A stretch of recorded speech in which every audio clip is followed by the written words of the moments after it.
8 tips for flying your drone at fireworks shows or near fireworks coming up.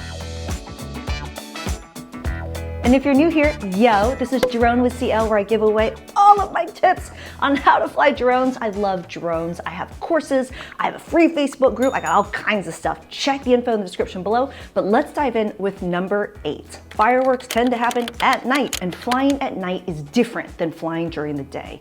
So if you are not accustomed to flying at night, I suggest you do a practice run first, because normally we have the ability to look at our drone and we have the ability to look at our controller, but now it's mostly just looking at your drone and looking at the anti-collision lights. So if you're not aware, before you used to need a waiver to be able to fly at night. Now you don't need that anymore, as long as your drone has anti-collision lights on it.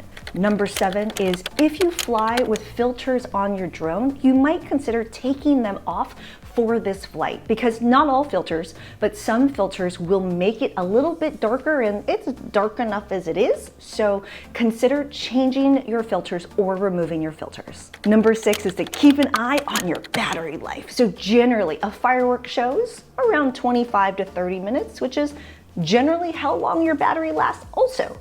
And so think about that. Do you want to launch your drone kind of toward the mid part of the show?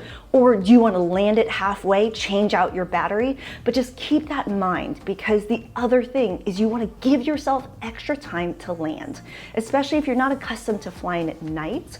You want to be able to give yourself some extra leeway to make sure you can get your drone safely down with some spare time on your battery, because the other thing is you're likely going to be around other people, which we'll talk about more in a second. But number 5 related to that is launch and land from somewhere that's a little bit more open than you're used to. For me, launching and landing off my hand, off of a kayak, is a very normal thing. But when you take it to nighttime launching and landing, it's a little bit different, because again, you're relying on looking at your drone and the lights versus being able to look at your controller and see where exactly you're landing, right? So you really need to use your visuals, and especially if there's fireworks going on, it can be distracting to launch and land your drone. So make sure you have a little bit more of an open space than normal. By the way, if you're getting some value out of this video, cheers that like button, consider subscribing, and check the description,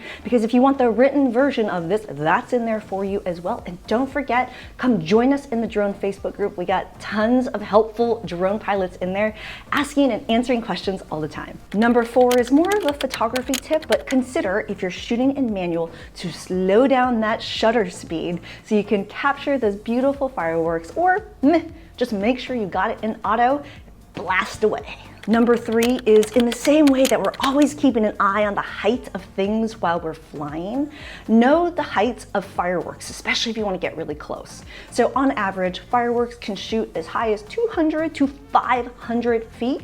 And don't forget, this is just tips around flying. Don't forget to do your normal homework. Don't forget, in uncontrolled airspace, your max height is 400 feet. But knowing the height of the fireworks, especially if you had in your mind that you wanted that top-down shot, make sure you're just aware of that and your surroundings, because especially if you want to get really close, you don't really, want your drone blasted away by those fireworks. Although if you capture that, please send it to me. Number 2 is to consider not doing this at a public show. So every time I've flown fireworks, it's always been someone shooting them off at a private house.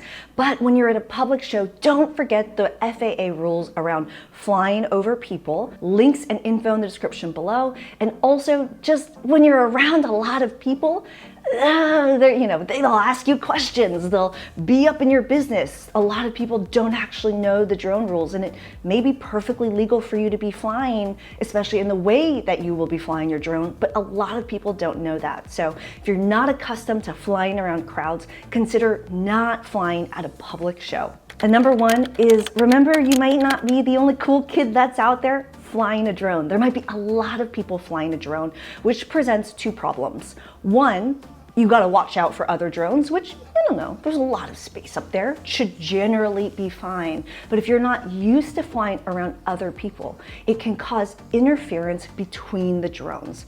If you've ever been flying your drone and you lose connection with your drone, you know what it's like. In other words, it suddenly goes black. And if you're both flying at night and you're newer to flying at night and it's pretty dark out, and you have interference and you're not used to losing connection with your drone, then you got a lot of black going on. You got a black screen and a black sky. So that might make some pilots that I have flown with freak out. So just be aware. And one of the things that you can do, actually two things you can do. One, keep your drone close to you. We always want to maintain visual line of sight, but in this instance, the closer your drone is to you, the less likely it is to disconnect from your controller. The other thing is make sure your auto return to home settings are right and tight. In other words, make sure that the height it will go up to, if you, I don't know, need to press that return to home button, make sure it's clearing everything around you. And just make sure it's at that right height before you send your drone for flight. So this question was asked in my drone Facebook group, totally free. Join us in the community. Link in the description below. If this was helpful, cheers that like button and I'll see you in the next one. Ciao.